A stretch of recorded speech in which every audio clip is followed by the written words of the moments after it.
আসসালামু আলাইকুম। সংবাদে আপনাদের সবাইকে স্বাগত জানাচ্ছি। আমি ফিরোজ তোহা। শুরুতেই সংবাদ শিরোনাম। পুরোদমে ইরান, ইসরায়েল, হিজবুল্লাহ যুদ্ধ চলছে। আর এই মুহূর্তে পৃথিবী এসে দাঁড়িয়েছে তৃতীয় বিশ্বযুদ্ধের দ্বারপ্রান্তে। শুরুতেই জানাবো আমাদের হাতে থাকা সর্বশেষ ভয়ঙ্কর যুদ্ধের গুরুত্বপূর্ণ আপডেট সংবাদ। গাজা যুদ্ধে ইসরায়েলি সেনা নিহত বেড়ে ৮০০। সম্প্রতি গাজায় হামাসের সঙ্গে সংঘর্ষে ইসরায়েলের একজন কর্মকর্তা নিহত হয়েছে। এর ফলে গত বছরের ৭ অক্টোবর থেকে গাজা যুদ্ধে এ পর্যন্ত ইসরায়েলি সেনাবাহিনী নিহতের সংখ্যা বেড়ে ৮০০ জনে পৌঁছেছে বলে জানিয়েছে দেশটির সংবাদ মাধ্যম। এরপর জানিয়ে দিব হিজবুল্লাহর সঙ্গে সংঘর্ষে ১১,০৬০ জন ইসরায়েলি সেনা হতাহত। লেবাননের সশস্ত্র গোষ্ঠী হিজবুল্লাহ জানিয়েছে দক্ষিণ লেবাননে গত ১ অক্টোবর থেকে শুরু হওয়া সংঘর্ষে পর্যন্ত ১১৬০ জন ইসরায়েলি সেনা হতাহত হয়েছে। এতেই ভয়ানক বিপদে পড়েছে দখলদার ইসরায়েলি বাহিনী। এবারে জানাবো ফিলিস্তিনি ৬ বন্দীকে ছেড়ে দিল ইসরায়েল। ফিলিস্তিনি ৬ জন বন্দীকে ছেড়ে দিয়েছে দখলদার ইসরায়েলি বাহিনী। আজ তাদের আবু সালেম ক্রসিং এলাকায় মুক্ত করা হয়, খবর আল জাজিরা।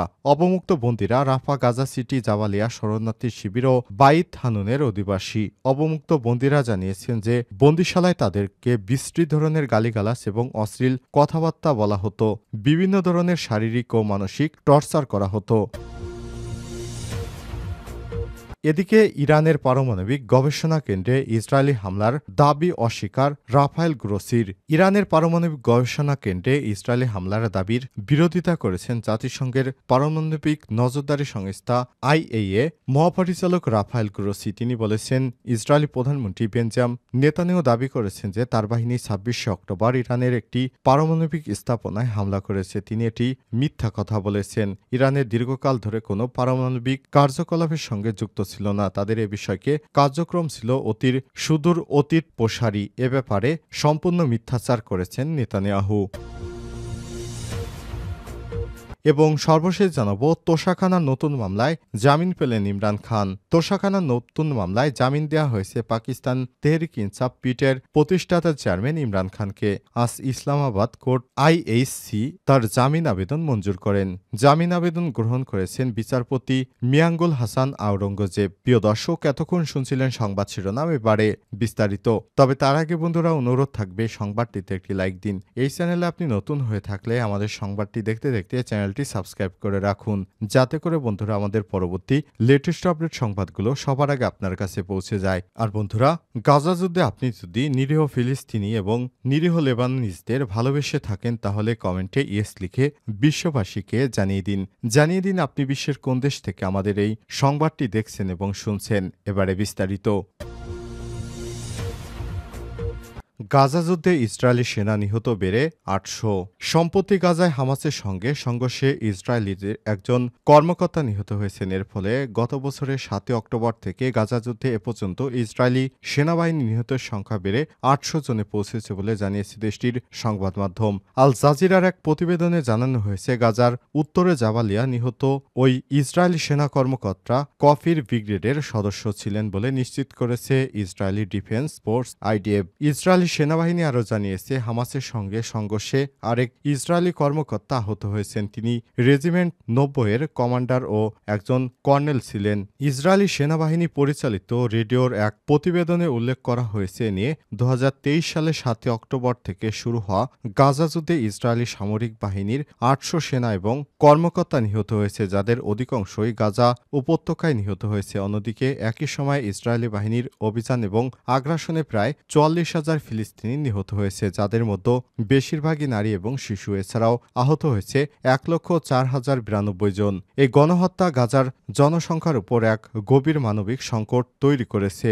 গাজায় দীর্ঘ ১ বছরের বেশি সময় ধরে এমন হত্যাযজ্ঞ চালানোর পরেও ইসরায়েল এখনও তার দুটি লক্ষ্য অর্জন করতে পারেনি। তা হল ফিলিস্তিন স্বাধীনতাকামী সংগঠন হামাসকে ধ্বংস করতে পারেনি এবং ইসরায়েলি বন্দীদের মুক্তি করতে পারেনি।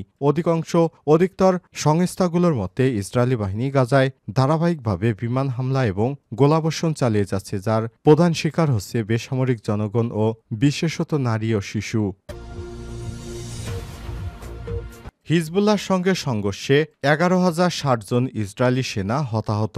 লেবাননের সশস্ত্র গোষ্ঠী হিজবুল্লাহ জানিয়েছে, দক্ষিণ লেবাননে গত 1 অক্টোবর থেকে শুরু হওয়া সংঘর্ষে এ পর্যন্ত 1,160 জন ইসরায়েলি সেনা হতাহত হয়েছে। বুধবার প্রকাশিত এক বিবৃতিতে হিজবুল্লাহ জানিয়েছে, চলমান লড়াইয়ে ইসরায়েলি সেনাবাহিনী বড় ধরনের ক্ষয়ক্ষতির মুখে পড়েছে। হিজবুল্লাহর অপারেশনের রুমের তথ্য অনুযায়ী গত 1 অক্টোবর থেকে এ পর্যন্ত তাদের যোদ্ধাদের সঙ্গে সংঘর্ষে 110 জন ইসরায়েলি সেনা নিহত এবং 1050 জন আহত হয়েছে। একই সময়ে দখলদার বাহিনীর 48টি মেরকাবা ট্যাঙ্ক, 9টি সামরিক বুলডোজার, 2টি হ্যামার গাড়ি, 2টি সাঁজোয়া যান এবং 2টি সৈন্যবাহী যান ধ্বংস করেছে হিজবুল্লাহ। এছাড়াও 6টি হারমেস 450, ড্রোন, 2টি হারমেস 900 ড্রোন এবং একটি কোয়াডকপ্টার গ্লাইডার ধ্বংস করা হয়েছে বলে বিবৃতিতে জানানো হয়েছে। এদিকে লেবাননে ইসরায়েলি হামলা এ পর্যন্ত অন্তত 3,544 জন লেবানিজ নিহত এবং 15,036 জন আহত হয়েছে। দক্ষিণ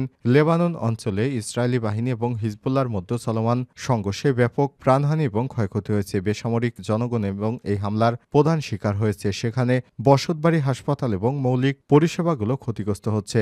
এই সংঘাতের ফলে লেবাননে জনজীবন বিপর্যস্ত হয়েছে, বহু মানুষ গৃহহীন হয়ে পড়েছে এবং মানবিক সহায়তার জন্য জরুরি আন্তর্জাতিক হস্তক্ষেপের প্রয়োজন দেখা দিয়েছে। আন্তর্জাতিক সম্প্রদায় এ সহিংসতা বন্ধ করতে তৎপর হওয়ার আহ্বান জানিয়েছে। তবে ইসরায়েলি আগ্রাসন বন্ধের কোনো কার্যকর পদক্ষেপ এখনও নেওয়া হয়নি বলে অভিযোগ করেছে লেবাননের মানবাধিকার সংস্থাগুলো, সূত্র মেহের নিউজ এজেন্সির। ফিলিস্তিনে 6 বন্দীকে ছেড়ে দিল ইসরায়েল। ফিলিস্তিনে 6 বন্দীকে ছেড়ে দিয়েছে ইসরায়েল। বৃহস্পতিবার তাদেরকে আবু সালেম ক্রসিং এলাকায় মুক্ত করা হয়, খবর আল জাজিরার। অবমুক্ত বন্দীরা রাফা, গাজা সিটি, জাবালিয়া শরণার্থী শিবির এবং বাইত হানুনের অধিবাসী। অবমুক্ত বন্দীরা জানিয়েছে যে বন্দিশালায় তাদের বিস্তৃত ধরনের গালিগালাজ এবং অশ্লীল কথাবার্তা বলা হতো, বিভিন্ন ধরনের শারীরিক ও মানসিক টর্চার করা হতো। এদিকে গাজার কামাল আদনান হাসপাতালে 85 জন রোগী অবস্থা শঙ্কার মধ্যে রয়েছে বলে জানিয়েছে পরিচালক ডক্টর হুসাম আবু সাফিয়া। বুধবার 20 নভেম্বর কাতার ভিত্তিক সংবাদ মাধ্যম আল জাজিরার এক প্রতিবেদনে সব তথ্য জানানো হয়েছে। প্রতিবেদনে বলা হয়েছে, ইসরায়েল বাইত লাহিয়ার কামাল আদনান হাসপাতালে হামলা চালিয়ে এতে স্বাস্থ্যকেন্দ্রটির 85 জন রোগীর জীবন শঙ্কার মধ্যে পড়েছে। সূত্রটি আরও জানিয়েছে, ইসরায়েল হামলা চালিয়ে হাসপাতালটির সুবিধা নষ্ট করে দিয়েছে। একই সঙ্গে যেদিকে রোগীর অবস্থান সেটাও ব্যবহার উপযোগী রাখেনি। ডক্টর হুসাম আবু সাফিয়া বলেন, হাসপাতালটিতে 85 জন আহত হয়েছে, তাদের অধিকাংশই নারী এবং শিশু। ওষুধের ঘর বিপন্ন হয়, ওষুধের অভাবে তারা মৃত্যু সংখ্যার মধ্যে রয়েছে। ইরানের পারমাণবিক গবেষণা কেন্দ্রে ইসরায়েলি হামলার দাবি অস্বীকার রাফায়েল গ্রোসির। ইরানের পারমাণবিক গবেষণা কেন্দ্রে ইসরায়েলি হামলার দাবির বিরোধিতা করেছে জাতিসংঘের পারমাণবিক নজরদারি সংস্থা আইএএ এর মহাপরিচালক রাফায়েল গ্রোসি। তিনি বলেছেন, ইসরায়েলি প্রধানমন্ত্রী বেঞ্জামিন নেতানিয়াহু দাবি করেছেন যে তার বাহিনী 26 অক্টোবর ইরানের একটি পারমাণবিক স্থাপনায় হামলা করেছে। তিনি এটি সম্পূর্ণ মিথ্যা বলেছেন। ইরানের দীর্ঘকাল ধরে কোনো পারমাণবিক কার্যকলাপ ছিল না, তাদের এ বিষয়ে কার্যক্রম সুদূর অতীতে ছিল। এদিকে গত অক্টোবরে ইরানের রাজধানী তেহরানের অদূরে পারসিনে অবস্থিত তালেঘান 2 নামের একটি গোপন পরমাণু স্থাপনায় হামলা চালিয়ে ইসরায়েল পরমাণু কেন্দ্রটি ধ্বংস করে দিয়েছে বলে মাত্র 3 দিন আগে এক প্রতিবেদনে দাবি করেছে যুক্তরাষ্ট্রের সংবাদ মাধ্যম অ্যাক্সিওস। ওই প্রতিবেদনে প্রকাশের পর শেষ পর্যন্ত এই ব্যাপারে মুখ খোলেন ইসরায়েলি প্রধানমন্ত্রী বেঞ্জামিন নেতানিয়াহু সরকার। তার আগ পর্যন্ত অবশ্য এই হামলায় ইরানের পরমাণু স্থাপনায় হামলার ব্যাপারে এতদিন নিশ্চুপ ছিল ইসরায়েলি কর্তৃপক্ষ। গত সোমবার ইসরায়েলি পার্লামেন্টের দেয়া বক্তৃতায় ইরানের পরমাণু ব্যবস্থাপনায় হামলার বিষয়টি স্বীকার করেছে বেঞ্জামিন নেতানিয়াহু। তিনি বলেন, ইরানের পরমাণু স্থাপনা ছিল এই হামলার টার্গেট। এই ব্যাপারে জেরুজালেম পোস্টে তাদের প্রতিবেদনে উল্লেখ রয়েছে। নেতানিয়াহু ইসরায়েলি পার্লামেন্টে বলেছে, এটা কোনো গোপন বিষয় নয়। ইরানের পরমাণু কর্মসূচির কিছু নির্দিষ্ট অংশ টার্গেট করে হামলা চালানো হয়েছে। তবে তিনি এই পরমাণু স্থাপনায় হামলার ব্যাপারে আর বিস্তারিত জানান জানাননি বলে জানিয়েছে পত্রিকাটি। ইসরায়েলি হামলায় হামাস প্রধান ইসমাইল হানিয়া এবং হিজবুল্লাহ প্রধান হাসান নাসরুল্লাহর হত্যার প্রতিশোধ নিতে গত 1 অক্টোবর ইসরায়েলের অভ্যন্তরে ব্যাপক ক্ষেপণাস্ত্র হামলা চালায় ইরান। সব মিলিয়ে ইসরায়েলের বিভিন্ন সামরিক স্থাপনা টার্গেট করে প্রায় 2 শতাধিক ক্ষেপণাস্ত্র ছড়ে ইরান। এর জবাবে গত 26 অক্টোবর ইরানের অভ্যন্তরে পাল্টা হামলা চালায় ইসরায়েল। মূলত ইরানের বিভিন্ন সামরিক স্থাপনা লক্ষ্য করে ইসরায়েল এসব হামলা চালানোর দাবি করলেও সেসব কোনো জ্বালানি কিংবা পরমাণু স্থাপনাকে হামলার টার্গেট করা হয়েছে এমন দাবি থেকে বিরত থাকে ইসরায়েলি কর্তৃপক্ষ। তবে এই হামলায় ইরানের 3টি সোভিয়েত নির্মিত S-300 আকাশ প্রতিরক্ষা ব্যবস্থা ধ্বংস হয়েছে বলে দাবি করে ইসরায়েলি প্রধানমন্ত্রী নেতানিয়াহু। অবশ্য নেতানিয়াহুর এসব দাবির ব্যাপারে এখনও আনুষ্ঠানিকভাবে কোনো মন্তব্য জানায়নি ইরান।